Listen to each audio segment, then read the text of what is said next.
Good evening, everyone. My name is Gustavo Arnavat. I study economics and finance at the University of Western America. I think you already know this. Born on the island of Cuba, but growing up in Miami, Mr. Gustavo Arnavat's story depicts the same diaspora that characterizes us as Latinos in the United States. Being nominated by President Obama and confirmed unanimously by the Senate in November 2009 to represent the U.S. on the executive board of the Inter-American Development Bank, his story also depicts the ascent of Latinos in this country and the success that we all strive for. This was, like most great achievements, the culmination of a successful academic career, having obtained his undergraduate degree from Cornell, a Master of Public Policy from this institution, and a JD from the University of Pennsylvania Law School, as well as an extensive and equally successful career in law and banking, having worked at the law firm of Cleary, Gottlieb, Steen & Hamilton, Citi Private Bank, and Morgan Stanley. For me, it is inspiring to see Latinos such as Mr. Arnavat in the same positions I aspire to be in one day. Ultimately, it is our goal as young Latino leaders to help pave the way for those that will come after us and enable them to obtain the tools and self-confidence that will allow them to reach their goals, as Mr. Arnavat has done for us. He told me to say this, you can ask him anything. Without further ado, please give a warm welcome to the Honorable Gustavo Arnavat.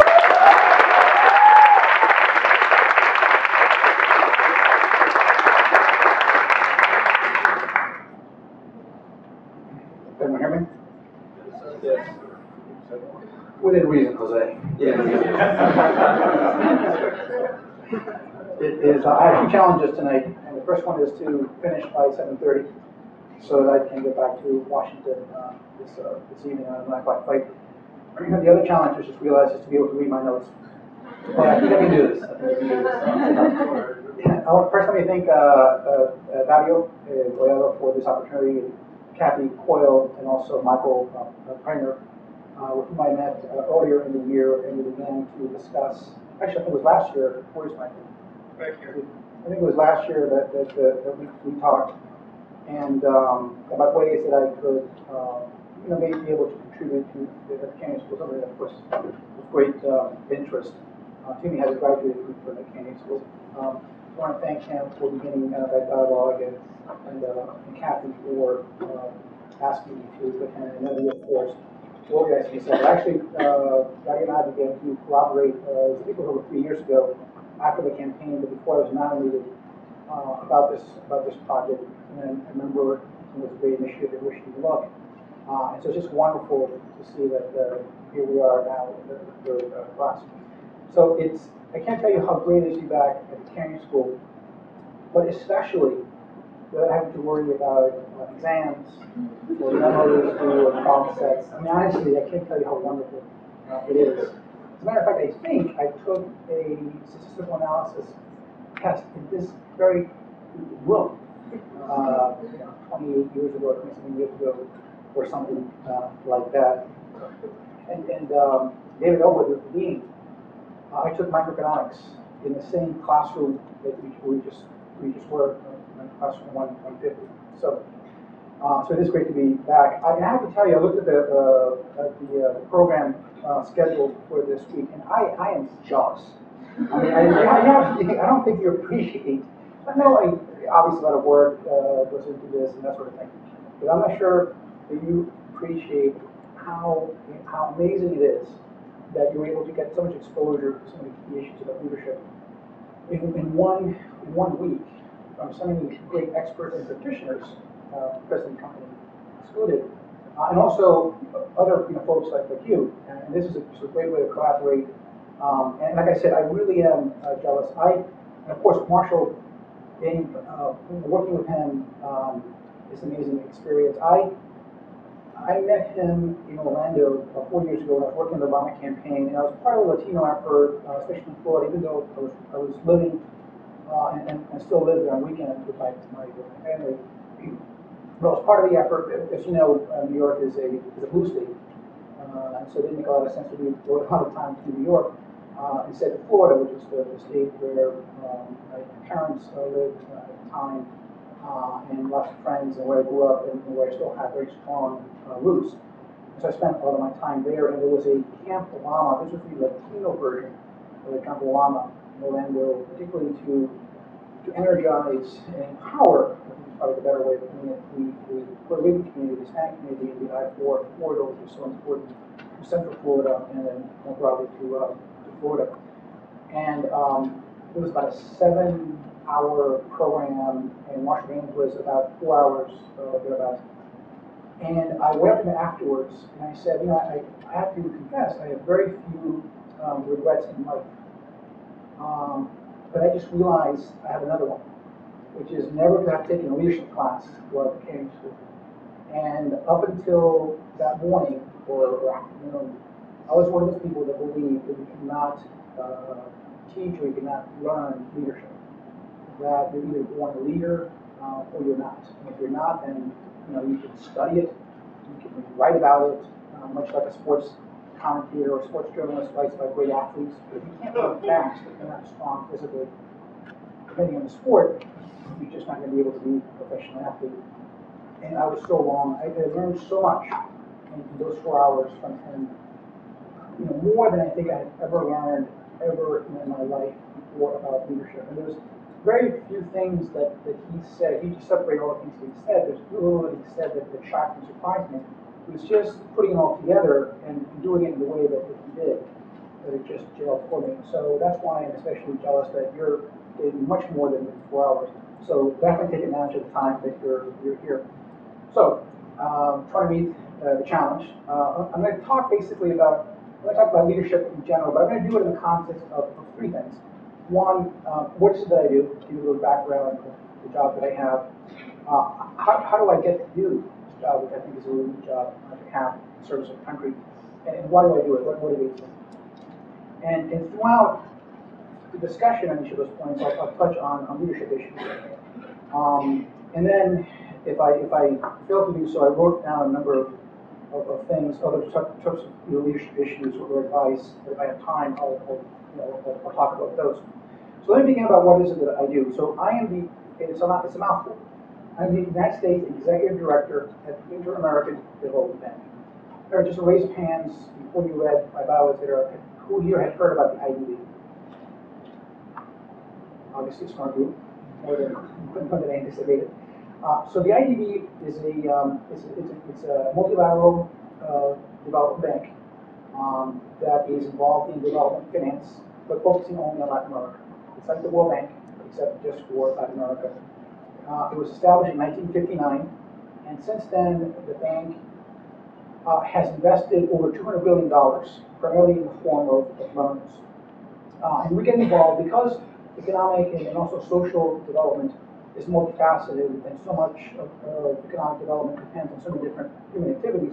We also get involved in virtually every aspect, almost every activity imaginable that leads to economic development. So the obvious choices, the obvious areas we get involved is infrastructure, right? Building roads and bridges, also communications infrastructure, so that people are able to communicate more effectively, more efficiently, be able to conduct business, which generates economic growth. It's education, both schools as well as the curriculum. It's healthcare, hospitals, as well as training of doctors and nurses, etc. It's virtually anything you can imagine that leads to and promotes economic development. As like I said, mostly loans, some grants, and also technical assistance. Now, in terms of the governing structure of the IDB, there are 48 member countries. 26 are borrowing countries, all of them, of course, in Latin America. And the majority, the 26 borrowing countries collectively own slightly more than 50% of the capital, and therefore the decision-making power of the IDB. And the message to the borrowing countries is the same today as it was in 1959 when the bank was established, which is that the fate of the institution, very much the fate of their societies, rests in their hands. We're not going to tell them what to do. We're obviously going to be very influential. Other members are going to try to be influential. But at the end of the day, it's up to individual countries, it's up to the region as a whole to be the strongest advocate for their own economic and social development, and therefore to make the decisions that really today. It's really, I think, an essential point back then, and it is today. And so there are 14 of those, so the 48 member countries are effectively represented by 14 executive directors, and I'm one of the executive directors, and I represent the United States. My office, every office has an alternate, although it just so happens that we don't have an alternate at the time that requires someone to be Senate confirmed. But I have counselors who advise me, and I work very closely with the U.S. Department of Treasury. The Department of Treasury is responsible for the management of the U.S. relationship with the multilateral banks, in which it's a member of, like the IFC, like the World Bank, and of course like the ADB. Tim Geithner, who is Secretary of the Treasury, is the Governor of the United States at the IDB. But Tim, being Secretary of the Treasury at this time in the history of the country, you may have heard, is busy with a lot of, has very busy schedule. So he delegates to me, just like the respective governors delegate to their executive directors on the day-to-day supervision of the bank. And the executive directors as a whole, we are responsible under the charter of the ADB for the quote-unquote conduct of the operations of the institution, which is basically pretty much anything. We, of course, have a professional staff that's led by president, who is selected by the governors, and he very ably works with senior staff and about 2,000 employees at the bank, about half of them roughly in Washington, D.C., and the other half primarily in 26 borrowing countries. But the board approves essentially all the loans of the bank. We approve all the major policy decisions, some of the major hires. We're very actively involved in, it's not, I want to say the management of the bank, because that's the responsibility of management, but ultimately, we're responsible for what happens at the bank. And that's part of being a leader, is recognizing the power that we have, but also the responsibility that we have with that power. Moving on. So why is the United States a member of the ADB? So we were a founding member, and this was, we were founded in 1959. There was, I'm told, like you, I was not born then. But there was something called the Cold War. There's something called the Soviet Union, something you may have read about. It's funny, when I was at the Kenya School in the mid-80s, that's all, and I studied, my concentration here was international affairs and security, and that was primarily what we focused on, is how to survive a thermonuclear war against the Soviets, should we ever, thank God we never have, and hopefully never will, engage in that kind of warfare. But it was very much the Cold War type of analysis that we were involved in while I was a student here. But then Vice President Nixon visited Caracas, Venezuela in 1958, and let's just say he was not very warmly received. And I'm told that the then President of Brazil, called up President Eisenhower, and said, you know, we've got a problem here. And the United States, you might be one of the top 2 military leaders in the world, and security is important, but if you don't help the region develop economically and socially, then that's going to lead to security problems down the line, because there's a strong link.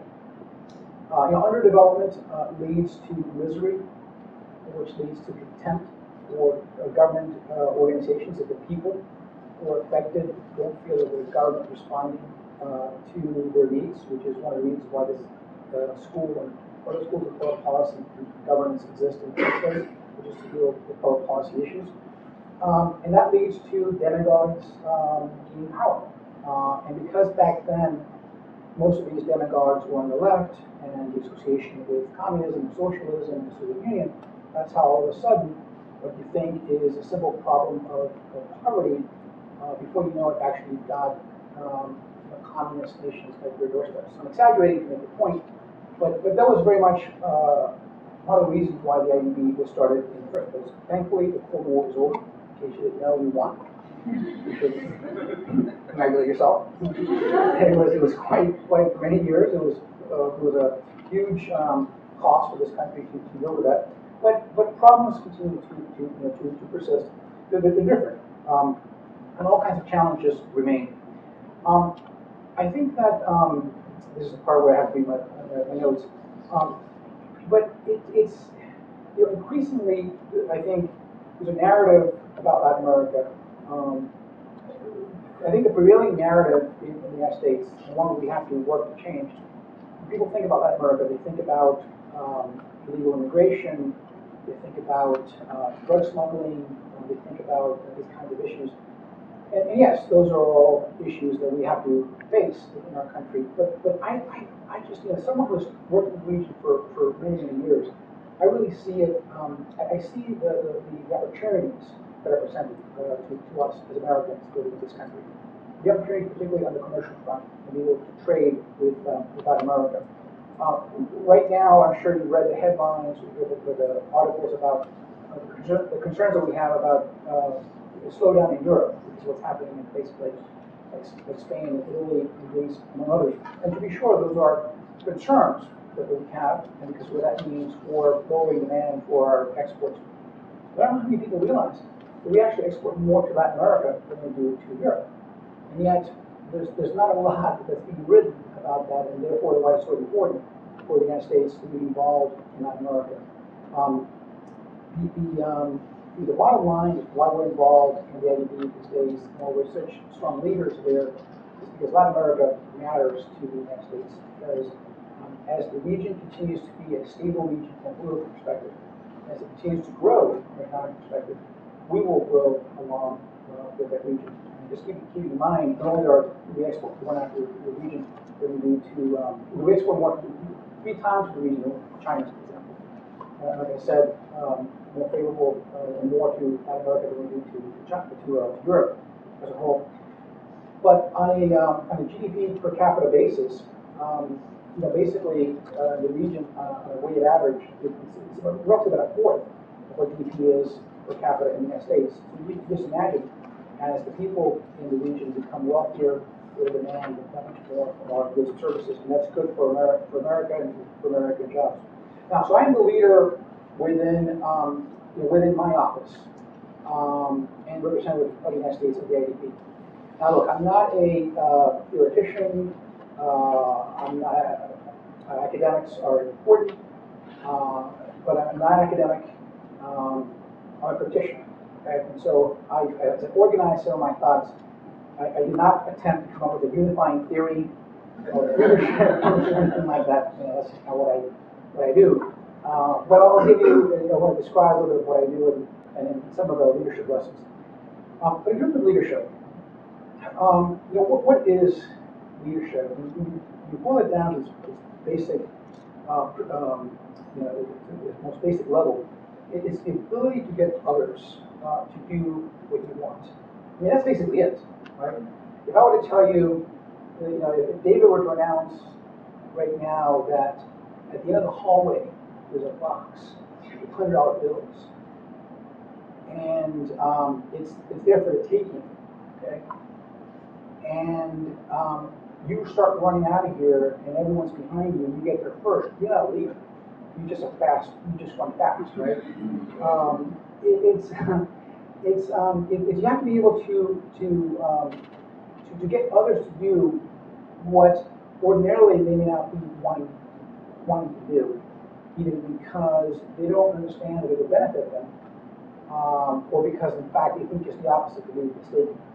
Now, sometimes you can convince someone to do something against their interest. That happens over time, but I will not get too political. Now, whether one succeeds in doing so, in getting someone to do something they wouldn't ordinarily do, will depend on a number of different factors. Now, some leadership roles or positions of authority are mandated, right? If you're a general in the military, your subordinates are required to salute all the orders with, a few exceptions. In many jobs, you're the boss, and everyone knows you're the boss. The organizational chart says you're the boss, and so therefore you have a certain authority, walking into a job or day one. Surprisingly, it doesn't necessarily mean that people actually follow, even though your job description says that they will follow, or they should follow, and their job description says that they will follow. But more and more, leadership depends on your ability to persuade others. So even in those positions where you are the boss, nominally, you still have to persuade others to do what you want them to do. And you have to do so in a way, in order for that to be sustained, you have to convince them that it's in your best interest to do these things. Now, some of you are probably thinking, God, this is like some evil guy. He's, what can he possibly be talking about? He's like trying to get people to do things they don't want to do, etc. But in fact, most of these things you probably want to do them anyway. But it's a matter of inspiring you to do those things anyway. So, leaders, and what I try to do in my office is they articulate the vision of what they want to accomplish, or an objective, but they create a culture that leads to desired outcome. And then a little bit going back to what I just said, the ability to lead is really independent of the utility of the articulated objectives, right? So that we all can, we all know some very evil people in history who are very effective at leading. Unfortunately, in most of those cases, leading their country into in a very destructive way. But nonetheless, they were effective leaders because they got people to do things that ordinarily they would not have done. So, as the representative of the United States at the ADB, I set the objectives for my office. And I do so in response to the needs of the organization. I wear two hats at the ADB. So, I'm on the board of directors, and so I have certain fiduciary responsibilities to the organization. I have to act in a way and vote in a way that's in the best interest of the organization itself, together with the other executive directors. But also wear the hat as the representative of the United States, as the director who votes for 30% of the shares that you all, American citizens and voters or residents, represent. And so I also have to organize or set those objectives based on the needs of, in my case, my shareholder, which is the U.S. government, and specifically the Department of Treasury, although we work very closely with other departments such as the Department of Commerce and the State Department, among others. But I also get to shape their perception of those needs, right? So it's an interactive process. So I don't just sit there waiting for the phone to ring for someone to tell me what to do. Nor do I sit there thinking, what would X want? Well, that's an important part of what I do, certainly. But I try to, it's my job to lead, it's my job to anticipate issues, it's my job to look for opportunities to deal with challenges before they become very difficult to deal with, therefore to advise fellow directors, senior managers of the bank, those in the Treasury Department, other agencies, about some of these challenges and some of these opportunities. So a leader doesn't just set objectives based on the needs of the people who are going to be led, but they also very much try to shape the procession of those needs. And it's important, therefore, after you figure out what those needs are and what those objectives are, is to articulate and communicate them and develop a strategy. Okay? So leaders need to understand what resources they have available or required in order to accomplish that goal, and her abilities to marshal those resources. So a lot of people, it's not about that leader themselves doing something. It's about getting a community. However you define a community, it could be a community of one colleague, or it could be a much larger institution. It could be the President of the United States, and the community is the country as a whole. Is to get them to move in a certain direction. And how do you get others to do what you want? You have to decide. First of all, you have to decide what the strategy is. You have to be in charge of that strategy. And understand how, really, very simply, how the objective is to be achieved. I mean, it's amazing how many people say, well, this, from a policy perspective, they'll say, well, this is the right outcome. This is what should be done, right? How many of us have done that, and I do it myself at that time, without stopping to think about, well, how are you going to do that? You have to be able to have a strategy that is married to the objective. And very simply, one of the first things you have to do is you have to decide what is in many ways, not to get too much into economic theory, but what is the cheapest way to accomplish that objective? Because resources, everything is limited, right? But very few things are unlimited. And so you have to be able to do it in the cheapest way. And so you have to understand how is it and who makes decisions. That's what you have to focus on. I'll give you a very simple one very simple example. I made a transition from the law to banking after a few years as an attorney. And I got to this bank, and I'll not name the bank to protect the innocent. But one of my first assignments was to work on a pitch for a transaction. I don't remember what the deal was, but I looked at the terms of reference, and I put together this presentation. And a few days later, got together with a very senior managing director. I was a very junior associate at the time. Got together with the managing director. So they turned to me and they said, so what do you think? You think we have a good chance? And I said, oh, absolutely. You know, we've got, you know, just looking at our capabilities, we've done 30 deals in the last 5 years, and we know this market really well, et cetera, et cetera. And the most senior managing director looked at me like I had 3 heads. You know, and I was like, well, you know, oh, and I said, oh, actually, and I went through the terms of reference, and they have, you know, 10 questions they ask, and I've got answers for 9 of them. They're just great answers. One of them I'm still working on, et cetera, et cetera. And he was looking at me, honestly, I just wasn't getting what the assignment was about. And so he turned to another senior banker and said, who's making the decision at this company? And they said, oh, there's a special board committee that's making a decision. I said, okay. Who do we know on that board? And he said, well, we know X, Y, and Z. Oh, okay. And how do we know them? Have we lent them any money? Have we lent the companies money? Well, actually, we have. Oh, that's interesting. Okay, all right. Well, that's good to know. That's good to know. And so the reason I mention this is because, and by the way, it's all legal and stuff. The reason I mention this is because this banker was able to really zero in on what it would, you know, who the decision makers were. Right? So I was looking at this in a very passive kind of way. Here are the questions, here are the answers. This guy was going right to the decision maker. Who, physically, what human being is going to make that decision, and how can we be most influential? Of course we have capabilities.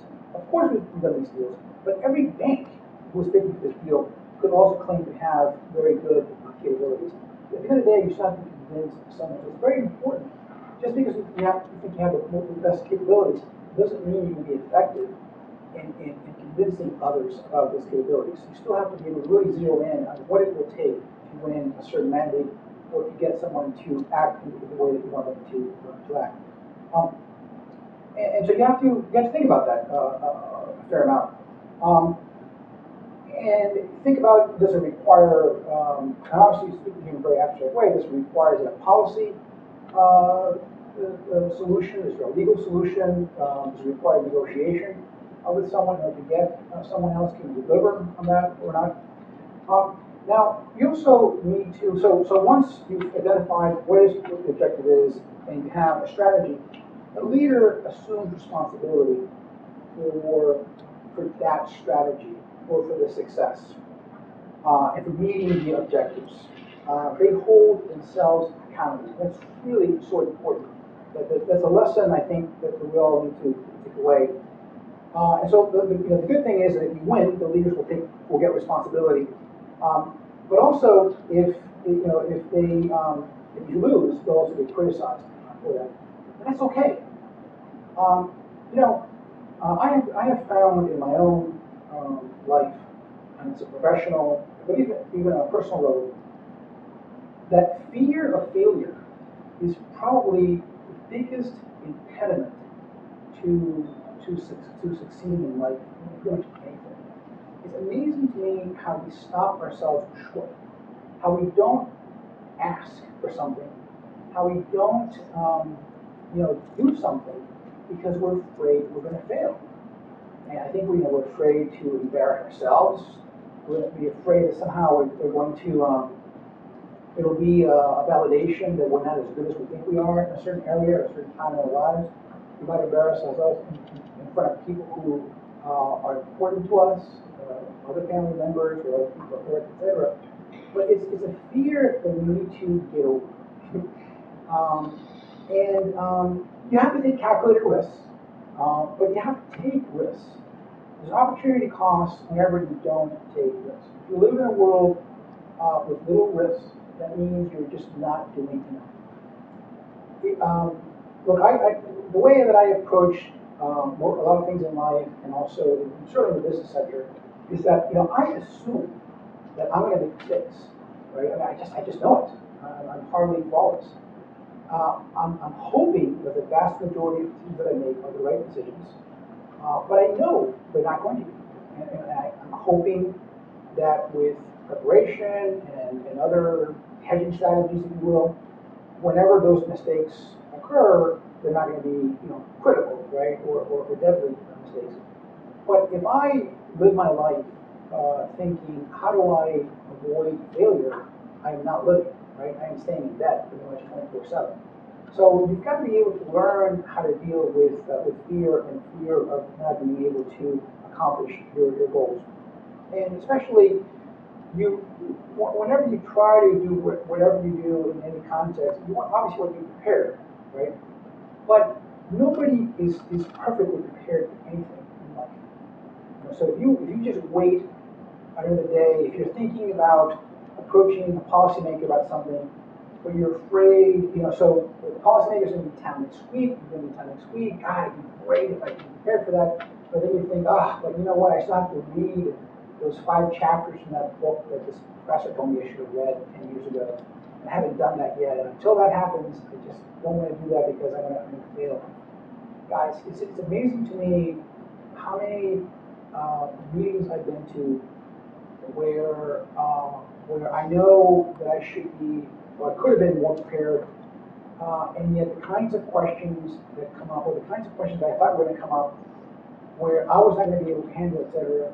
I mean, there weren't that many, because I think that we tend to overestimate the challenges sometimes in front of us, and ironically, the more you know about something, the more you realize how little you know. The more you get scared about how much more you have to learn to master a certain topic. And this is something that's easy to say, and it takes years of practice putting yourself in this kind of situation. But just realize that you're never going to have perfect information. You're hardly ever going to have perfect information to make a decision. But you have to make decisions because there's an opportunity cost of not making decisions. Decisions will be made for you if you don't make those decisions. And then, in those times, and it could be many times, when you fail, learn from those failures. Right? Don't assume a fetal position and assume that you are a loser and that's it, your life is over, kind of thing. Learn from it. And you have to be really honest, I think, with yourself and those that you're with. I've learned much more from failure than I have from success. Why did you fail? What should you have done differently? Were the objectives unrealistic you're trying to achieve? Was the timing wrong? Sometimes it's a matter of timing for many things in life. Was the strategy flawed? Or was it the right objective, right strategy, right timing, but the execution was just very poor? And this goes back to the point I said about leaders assume responsibility. Again, you don't have to do everything. And it's really important, by the way, to understand what the limits of your own abilities. No one can possibly do everything, right? You're running a department. You can imagine being a cabinet member with 30,000 employees. My God. How do you begin to get your arms around that? And so you have to know, you might know what your chief of staff does, what your senior reporting people do. They tell you what they do, they tell you what their people do, etc. But by and large, you don't know what the vast majority of those employees do on any given day. But you set the tone, you establish the culture of that organization, you set the overall objectives, and then you assume responsibility for getting it done. The last thing you do is run away from difficult problems, is not check in to see how things, especially if they're important objectives, you don't check in to see how they're doing, and then when there's a failure, you simply blame someone else. You are ultimately responsible. Now there are exceptions, sometimes someone's out by lying to you, etc., and you would know otherwise, I suppose you could be excused. By and large, leaders assume responsibility. They ask the right questions, and if they're not getting the right answers, then they have to take appropriate steps. Whatever that means. But you have to, at the end of the day, you're going to be held responsible and accountable or how your unit, how your agency, how your company, what the results are for that organization. One of the things I find useful, although I don't have a lot of time to read except other than from work, are biographies or programs that biographical in nature. I was just with my wife and my kids in London recently. We went to the Churchill War Room, which is where Churchill spent a lot of time when London was being bombed by the Germans. And so you get to see the room itself, and there's a lot of biographical information about Churchill. And I think most of you, certainly my impression was that Mr. Churchill was a guy who just was always successful in life, and one of the greatest statesmen ever, helped save the world from Nazism, fascism, etc. And yet, what you walk away from is, here's a guy who had a lot of issues, and had a lot of problems, and had a lot of setbacks throughout his entire life. And a lesser man, a lesser person would have just stopped upon encountering any one of those challenges and said, I'm going home. This is not me. But he didn't. He kept going. And the reason I think that's useful is because you read about people like that, and whenever you have any kind of setback, you just say, my goodness, I'm just so lucky by comparison.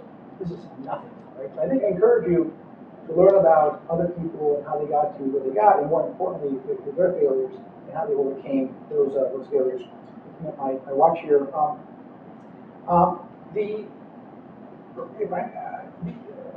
I can't really underestimate the value of communications and selling. Substance, of course, is critical. There's no question about that. But you also have to be able to sell your ideas. Okay? You can be the smartest person in the world. You have the policy or the business solution to solve whatever problem. But if you can't convince others that that's the right solution, it's just, you might as well not have come up with the idea in the first place. And you have to sell yourself all the time. Most obviously to clients. You're trying to get to pay you for your services, but also your boss. You have to sell your boss on a raise, allowing you to work on one project, on giving you an extension on a project. You're constantly selling to everyone. Your colleagues at work, your friends, your family. Sometimes I can't get my kids sometimes to do fun things that I used to do as a kid. That's what happens when I grew up with like 3 or 4 channels. You grew up with 500 channels, so the incentive to stay home and watch TV is a lot greater than when I was a kid. But you have to constantly sell. You have to also sell yourself, right? You wake up sometimes and you're thinking, oh my goodness, do I have the energy to do this? And you really have to convince yourself. You have to sell it to yourself. So you're always, you should always be trying to be, selling your ideas. And again, I don't mean it in a negative way. The question is, do you want to achieve your goals or not? And if you do, then you have to think about how are you persuasive? How do you get people to buy into? And that's, I think that's the word is used for a reason. Buy into those ideas because you're selling those ideas. Now, how do I get to do what I do? So, I've always been interested in Latin America, and I developed over time, working 20 years on Wall Street as a banker and as a lawyer, a specialty in finance, especially working with countries in Latin America. And I've always had a deep desire to serve this country and do so for the right person and at the right time. I was born in Cuba. I spent 34 years there, and I left Cuba when I was 6.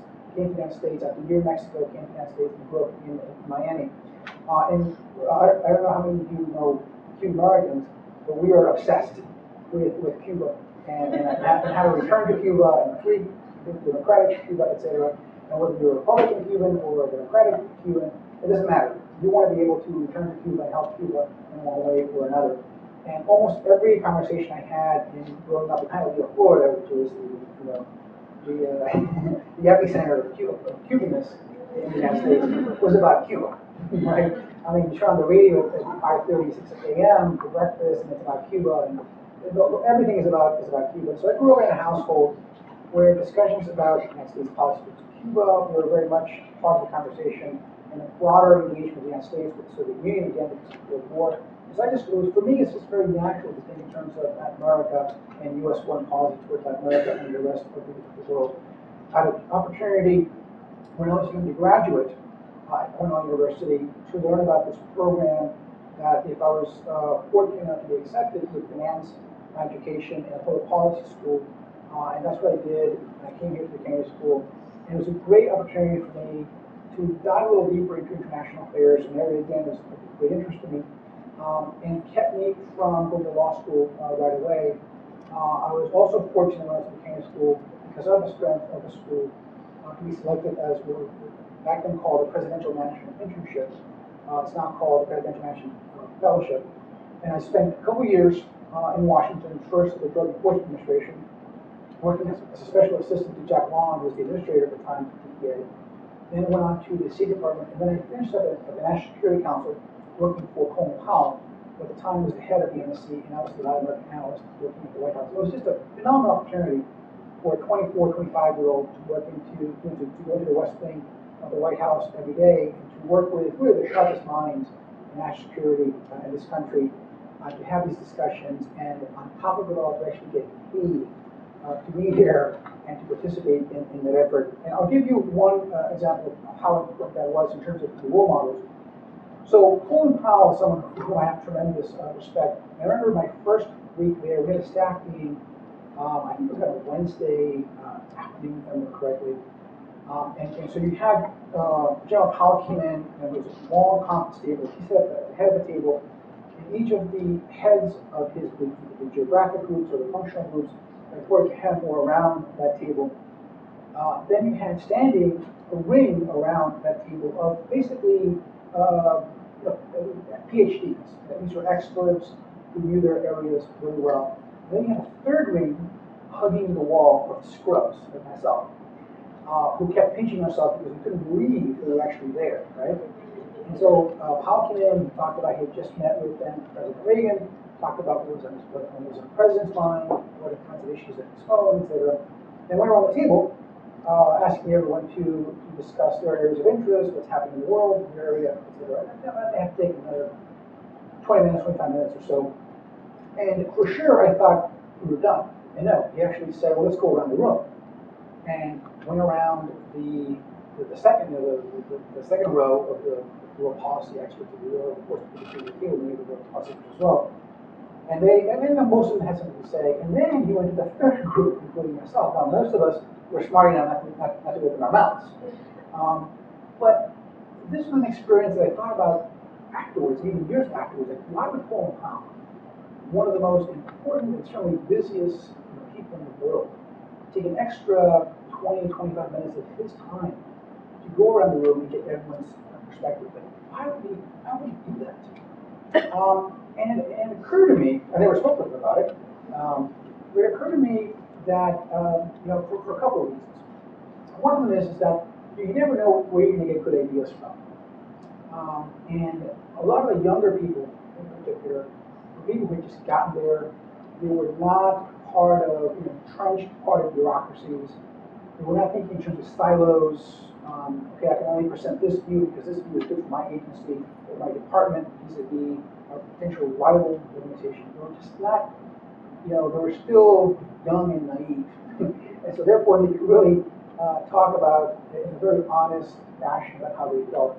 But also I think it was because I recognize that if people believe that their views are important, they're going to work that much harder, right? Because if you know that you're going to be in a call, if you know you're going to have an opportunity to actually help shape this policy for a particular region of the world, or particular functional area, you're going to take your job that much more seriously, and it's going to mean that much more. Therefore, you're going to get that much more out of your workforce. And so as a leader, I think you realize that one of the ways to motivate people is to have them feel that they're part of that process. That their job there isn't just to turn out meaningless memos, but rather memos that have words that reflect concepts and thinking that could actually influence policy. And so that was an important lesson for me as well. Let me move on because I know we're getting a little short on time. Let me see. From after not working in Washington, I went to law school. I worked on Wall Street for about 20 years, first lawyer, as a banker, went back to law. At some point in my career, I realized I wasn't getting any younger. And I realized that I'd always been interested in politics, US politics in particular, and in foreign policy, policy towards Latin America. And I had an opportunity to join the Obama administration. And I felt and continue to think that President Obama is someone who brings a skill set that this country needed and continues to need. Someone who really wants to think about the right solution, not necessarily the conservative or liberal solution, but one that is very focused on meeting the objectives that we're trying to meet. And I thought I could bring something to the table. And I was asked, after we were successful, to work on the nutrition team in Washington, and subsequently I was asked by the White House if I could undertake this role at the ADB, which allows me to focus on a region of the world that I know a lot about and I'm very interested in, which is Latin America, and to provide sure my skills in finance, to an extent my legal skills as well, although I try not to impose my legal thinking. We have very able lawyers who work at the ADB. But for me, it was an opportunity to serve the country. And really, this is why I'm doing anything else. I was, and I feel very strongly about this. I was born in a communist dictatorship. I was born in a country that continues to subjugate its people.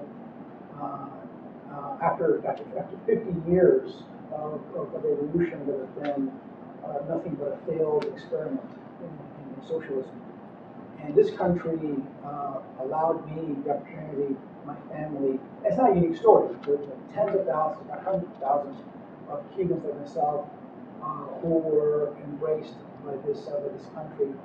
And I felt that, and I knew when I served my country back in the mid-'80s after getting to school, I knew that this was something that I wanted to do, and I had to give back to this great country of ours. And that's primarily why I was doing this. Again, doing it for a president that I think is the right person for the job. And it's also, I think, a way to help keep, again, from my perspective, which is the U.S. Latin America perspective, but also the Latino perspective, if you will, and this conclude with this, is to help play a role in that. Leadership is about doing things. And it's not about, you recognize problems and you can either, the world in many ways, I think you divide in a very crude fashion into three types of people. You have leaders, you have followers, and then you have reporters, right? The first two. But now not everyone wants to be a leader, right? My assumption why you're here is because you feel very comfortable in that role and you want to get better at it. But maybe you're already good at it and you want to show off, right? But not everyone wants to do that, but there's something just very satisfying, I think, in waking up and identifying a problem and then solving the problem. And that's what leaders do or anything else, right? It's, you get people to do things that ordinarily they may not do, but hopefully that thing you get to do is a good thing. I don't have to tell you in this particular group how important the Latino community is in the United States. I've read reports that project that by the year 2050, something like 35% of the population will be Latino. And the reason that's important, and by the way, that I've heard is if you close the border and you don't have a single another Latino coming in to the United States. And that I think is, I mean, it's not a fact because by definition it's a projection, but I think we should assume that in fact it's going to be a fact. And the question is, what do we do about that? Right? Do we as a country embrace that group and try to educate them and give them the right skill set in order to compete in the world, or do we not? Do we make them feel like second-class citizens, or we should be glad to be here, or we should be grateful that we allow them to stay, etc., with, I think, deleterious consequences. I think it's a no-brainer that we should do. And I like to think about it as a world part of the team, but the team is not the Latino team. The team is Team America, right? Us as a country.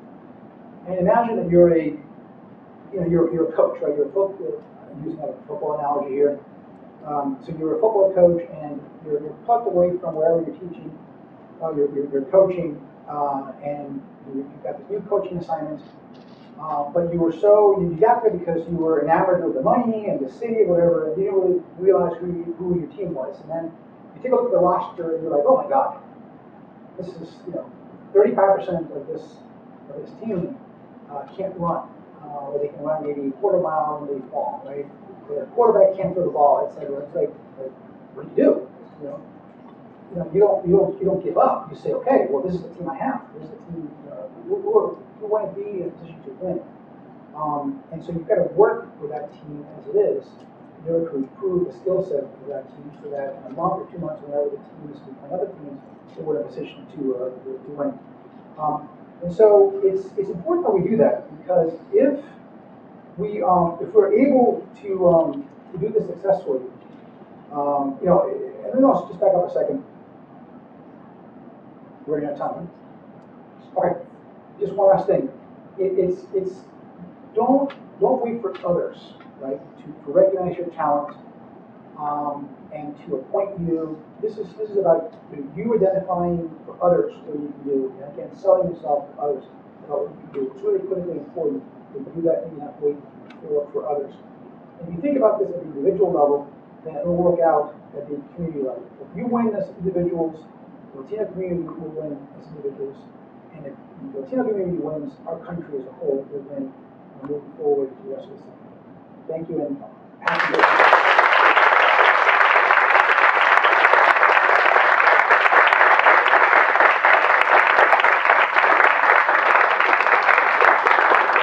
Thank you, Gustavo. We have time for some questions. Please raise your hand, identify yourself, first and last name, as well as the school that you attend.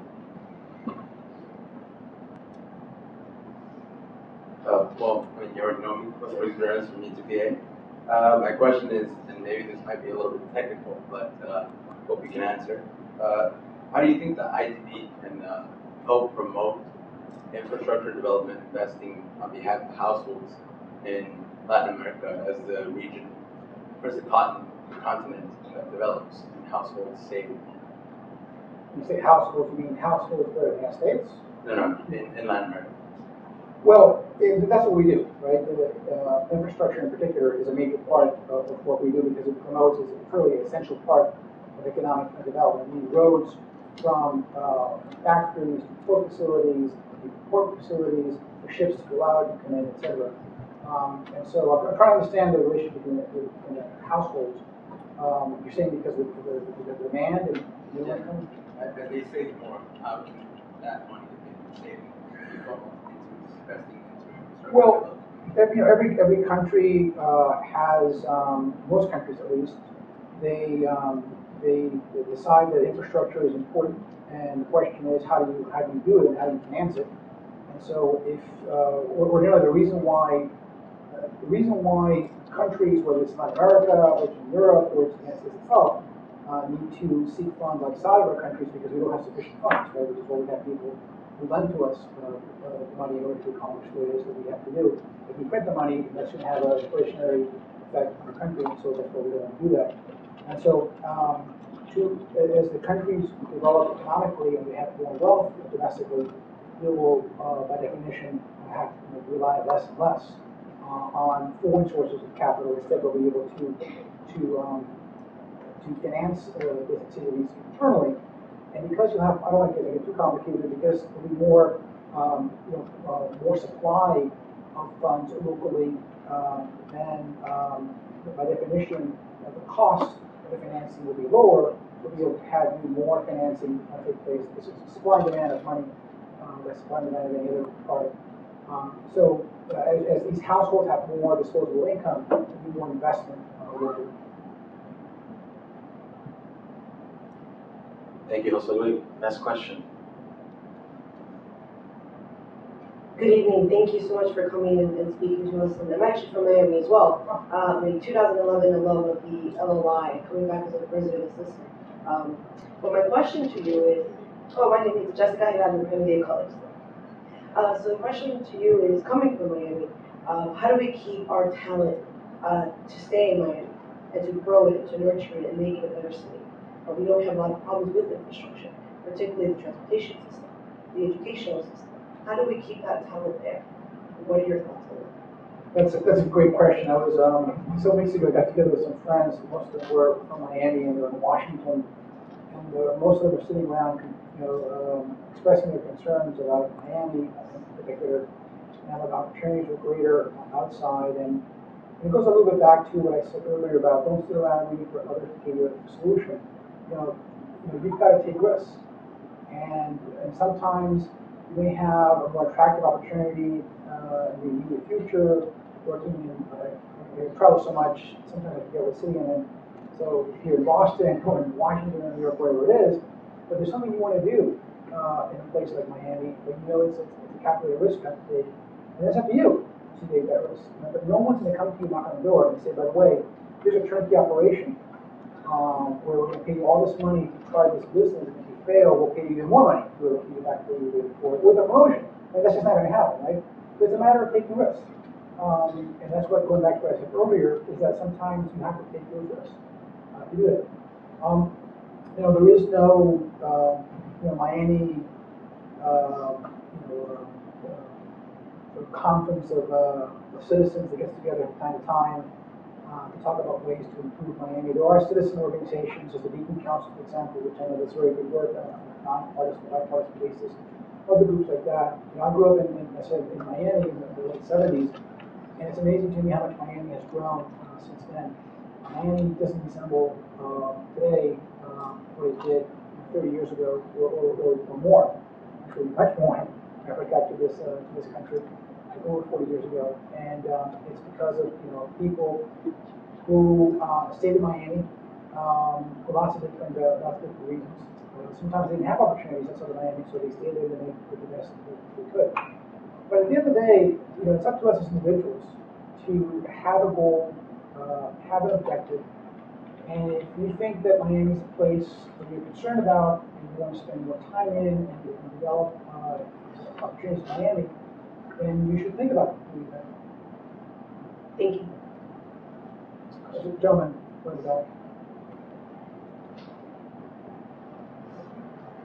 Hi, good evening. My name is Wellington Palmer. I'm from UMass Boston. My question is, with the increase of the BRIC countries coming up, like Brazil, Russia, India, and so on, does the United States see an opportunity to increase its GDP by maybe decreasing the value of the dollar and also giving ourselves an opportunity to increase exports to those countries? So, since I am a senior treasury official, and prevented answering any questions having to do with the value of dollars, I'm sure you can appreciate.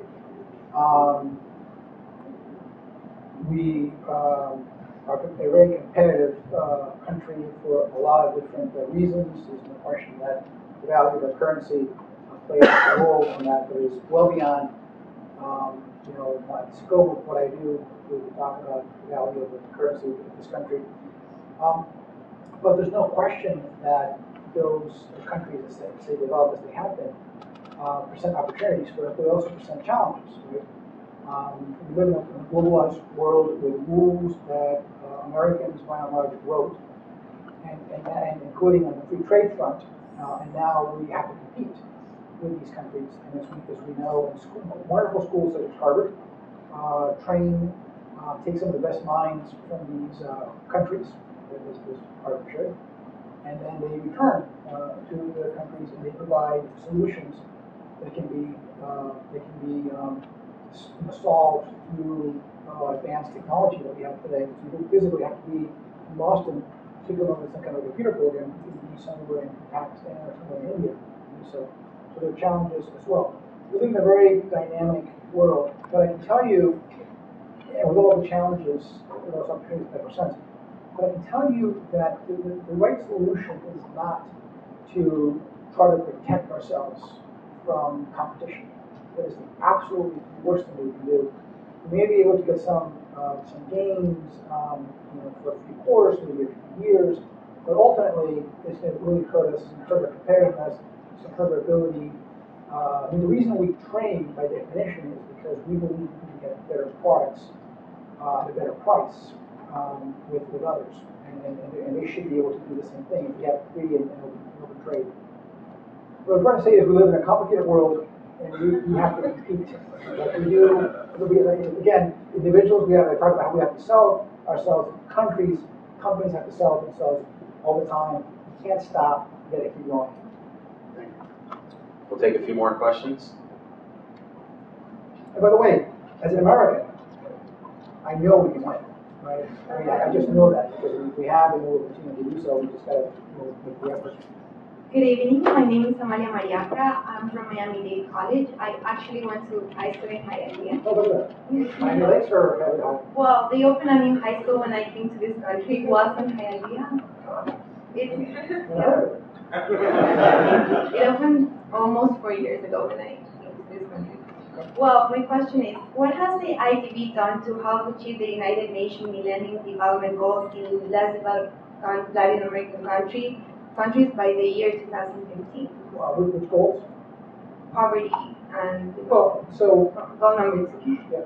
So that's ultimately, the IDB. What it does is it provides economic opportunities in order to reduce poverty in the region, which, as I said before, ultimately breeds contempt for government and creates instability, etc. And so the poverty rates in Latin America in the last 10 years alone, for example, have been reduced significantly. And we'll continue to work with that. That's really the core of what we try to do. And I should just say, also, in terms of attacking this problem from different angles, one of the, I don't think I've said anything to this group that you don't really know. I'm convinced that the single biggest, at the national level, the single biggest impediment to economic growth is gender discrimination. Okay? Because if you think about it, unless you think that women are less capable than men, okay? Show of hands who believe that, okay? Unless you believe that, right, then the way that we allocate resources in society that discriminates on a gender basis is just sort of crazy and sort of irrational. Right? So I often tell people, especially groups of men in corporate rooms, I say, imagine a world, you just have to work with me on this hypothetical. Imagine a world where there are only men. Okay? Only men. Forget how we got there. And there's a governing authority that everyone respects, and you have to respect, and the governing authority says, we're going to randomly assign all the men a number. It's going to be either a 1 or a 2. Right? So, again, on a random basis, it's not random, this example doesn't work. On a random basis, we have half men, they're number 1, and then half men, number 2. The next day, this governing authority says, okay, by the way, this is what this means. If you're number 1, you're going to be the leaders. You're going to be the ones who can make tough decisions, you're going to have all the great jobs, etc. If you're number 2, you're going to service, provide service, you're going to support number 1s. You don't care. That's the way it is right now. Now, a lot of men, when they hear this, they say, that's so unfair. Yeah, it is unfair, but that's besides the point. Okay? The point is, it's also highly inefficient in the way that the resources are distributed in society and decisions are made. Because I assure you, again, by definition, there are going to be lots of 1s who are not going to have a slightest idea of what they're doing. And there can be a lot of 2s who are totally, whose talents are totally underutilized, right? And so the same thing happens in any country, whether it's Bangladesh, or China, or the United States, or Germany, any country has that kind of discrimination. So that's also one of the things that we've been working on, and we've been very focused on at the ADB, is working with communities throughout countries throughout Latin America to focus on gender discrimination. One more question. We respectful of Gustavo's time since he has to catch a flight back to Washington, D.C. Daniel, you're... Take it going. Hi, how you doing? My name is Daniel Echeverry. I'm from Loyola Marymount University. First, thank you so much for coming here this week to us. I had a question. I may not have understood the analogy of the football team too well, but you seem to say that 35% of the roster, like, to consider that they're not able to walk. Now, in my personal opinion, Latinos can not only walk, but we can run. We may not run America, but we make America run. So I wanted you to to maybe explain to me this analogy. Maybe I misunderstood it. Thank you.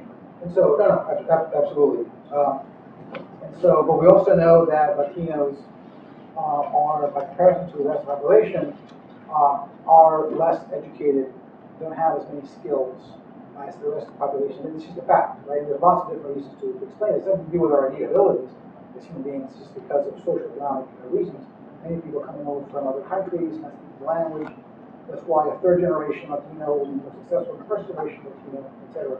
So it was a crude analogy to prove the point that, given that reality, is that, again, a coach is given that team, and the coach has to decide: are you going to look at that 35%, maybe he's not right now playing as well as the other 65%, and say, well, I'm just not going to forget you guys. I'm just not going to worry about you. You guys should have, on your own, you should have, I don't know, you should have practiced harder or whatever, or you're just not. I'm just not going to play you. And of course, if you do that, you're going to lose, right? Because you need everybody to play on that team. And so you work with that 35% to make sure, give them the same opportunities, to give them the right equipment so that they're killed in practice and they're killed when they play. And these are analogies, I mean, right? So you got to work with me. But the idea is that we have to make a decision, right? Do we look at these numbers and these Latinos who are here and will continue to be here, and do we say, well, if they really want it, they have to get it on their own. But in the meantime, it's too bad if they're not documented. We're going to send them back. We don't care if they came over when they were 5 years old and they're not 25. And that's just too bad. It's the parents. We're going to punish them because we're also going to punish the parents. I mean, that's just a rational way of thinking. Or do you say, okay, wait a minute, time out. Okay, in an ideal world, everyone would have gotten a visa to come over, and they would have come over, and they would have gotten all this education and all stuff. But it didn't happen that way, right? So what do you do with this population that's here? I think you also don't want to encourage illegal immigration, and obviously this is a very difficult choice, which right now this country is very much involved in. But you want to be able to make the most out of, and what I'm trying to say is, this is going to be the team. So you want to be able to utilize the team as best as possible, and that means making investments in that team. If you have a star, athlete, you're not going to need to spend as much money in training that athlete than you do someone who's just not quite there yet. That's what I meant by that. Thank you. I know we're good. Thanks.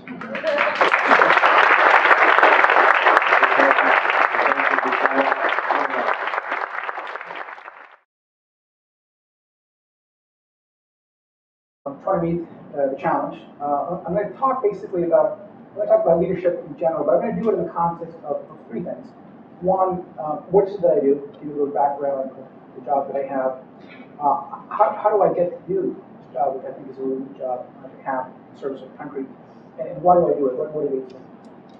And throughout the discussion on each of those points, I'll touch on leadership issues. And then, if I fail to do so, I wrote down a number of things, other types of leadership issues or advice. If I have time, I'll talk about those. So let me begin about what is it that I do. So I am it's a mouthful. I'm the United States Executive Director at the Inter-American Development Bank. There, just a raise of hands before you read my bio, etc. Who here has heard about the IDB? Obviously, a smart group, more than I anticipated. So the IDB is a multilateral development bank that is involved in development finance, but focusing only on Latin America. It's like the World Bank, except just for Latin America. It was established in 1959, and since then the bank has invested over $200 billion, primarily in the form of loans. And we get involved because economic and also social development is multifaceted, and so much of economic development depends on so many different human activities. We also get involved in virtually every aspect, almost every activity imaginable that leads to economic development. So the obvious choices, or the obvious areas we get involved is infrastructure, right? Building roads and bridges, also communications infrastructure, so that people are able to communicate more effectively, more efficiently, be able to conduct business which generates economic growth. it's education, both schools as well as the curriculum. It's healthcare, hospitals, as well as training of doctors and nurses, etc. It's virtually anything you can imagine that leads to and promotes economic development. As like I said, mostly loans, some grants, and also technical assistance. Now, in terms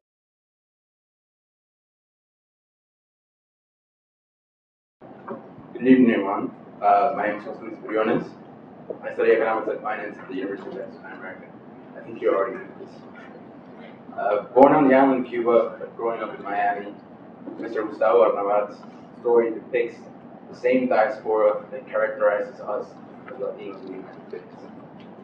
Being nominated by President Obama and confirmed unanimously by the Senate in November 2009 to represent the U.S. on the executive board of the Inter-American Development Bank, his story also depicts the ascent of Latinos in this country and the success that we all strive for.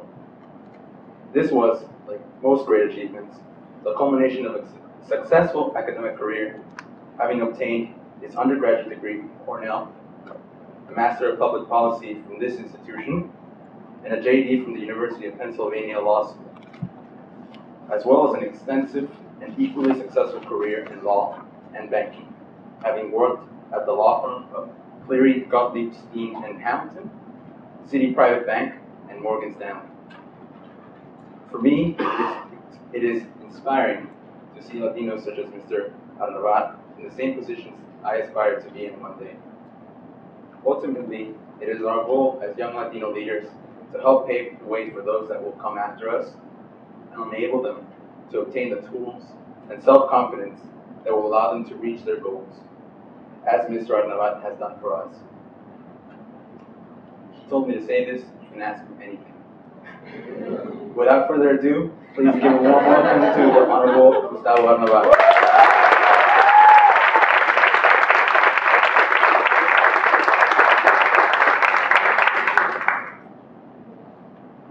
Can you hear me? Yes. Within reason, Jose. It is. I have two challenges tonight, and the first one is to finish by 7:30, so that I can get back to Washington this evening on a 9 o'clock flight. The other challenge is just realize is to be able to read my notes. But working with him is an amazing experience. I met him in Orlando 4 years ago when I was working in the Obama campaign, and I was part of the Latino effort, especially in Florida, even though I was living and still live there on weekends with my family. But I was part of the effort. As you know, New York is a blue state, and so it didn't make a lot of sense to me to go a lot of time to New York instead of Florida, which is the state where my parents lived at the time, and lots of friends, and where I grew up, and where I still have very strong roots. So I spent a lot of my time there, and there was a Camp Obama. This was the Latino version of the Camp Obama in Orlando, particularly to energize and empower, I think is probably the better way of putting it, the Puerto Rican community, the Hispanic community, and the I-4 corridor, which is so important to Central Florida and then more broadly to Florida. And it was about a 7-hour program, and Washington was about 4 hours, thereabouts. And I went up to him afterwards, and I said, I have to confess, I have very few regrets in life. But I just realized I have another one, which is never to have taken a leadership class while I became school. And up until that morning or afternoon, I was one of those people that believed that you cannot teach or you cannot learn leadership. That you're either born a leader or you're not. And if you're not, then you can study it, you can write about it, much like a sports commentator or sports journalist writes about great athletes. But if you can't run fast, if you're not strong physically, depending on the sport, you're just not going to be able to be a professional athlete.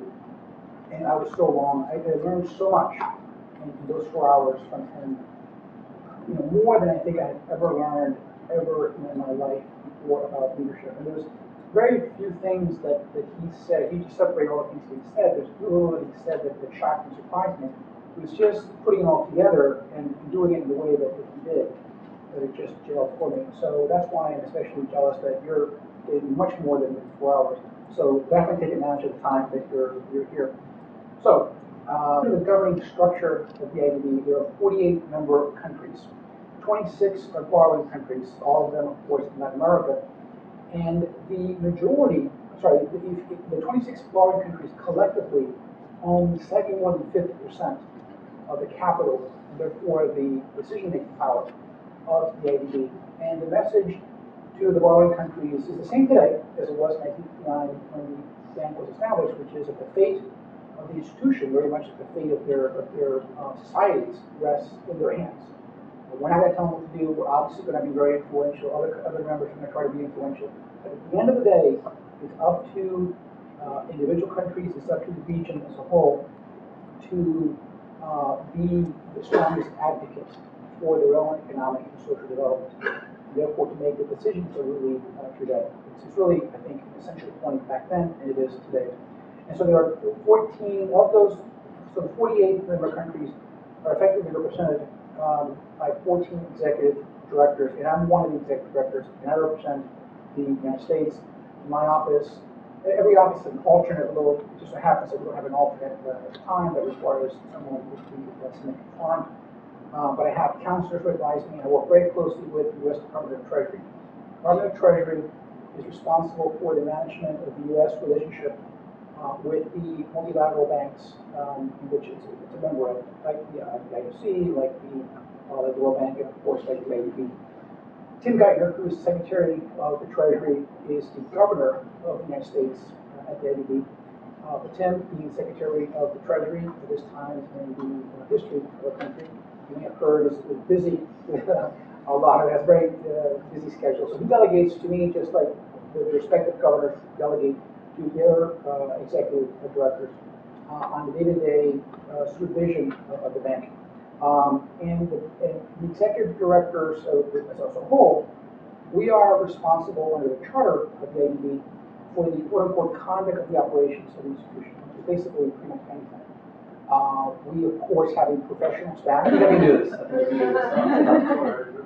First, let me thank Dario Goyado for this opportunity, Kathy Coyle, and also Michael Preiner, with whom I met earlier in the year, and we began to discuss. Actually, I think it was last year. Where's Michael?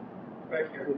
I think it was last year that we talked, and about ways that I could, maybe be able to contribute to the Canadian School. Something that, of course, with great interest. Timmy has graduated from the Canadian School. I want to thank him for beginning that dialogue, and Kathy for asking me to attend, and Eddie, of course, for organizing this. Actually, Daddy and I began to collaborate, I think it was over 3 years ago, after the campaign, but before I was nominated, about this project. And I remember it was a great initiative in which to look. And so it's just wonderful to see that here we are now in the third class.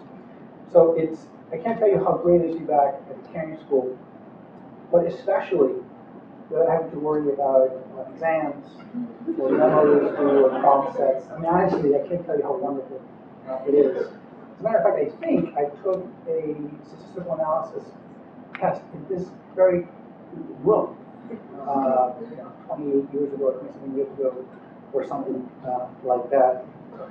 And David Elwood was the dean. I took microeconomics in the same classroom that we just were in classroom 150. So it is great to be back. I have to tell you, I looked at the program scheduled for this week, and I am jealous. I mean, I don't think you appreciate. I know, obviously, a lot of work goes into this and that sort of thing, but I'm not sure that you appreciate how amazing it is that you're able to get so much exposure to so many key issues about leadership in one week from so many great experts and practitioners, present company excluded, and also other folks like you. And this is a great way to collaborate. And like I said, I really am jealous. And of course, Marshall being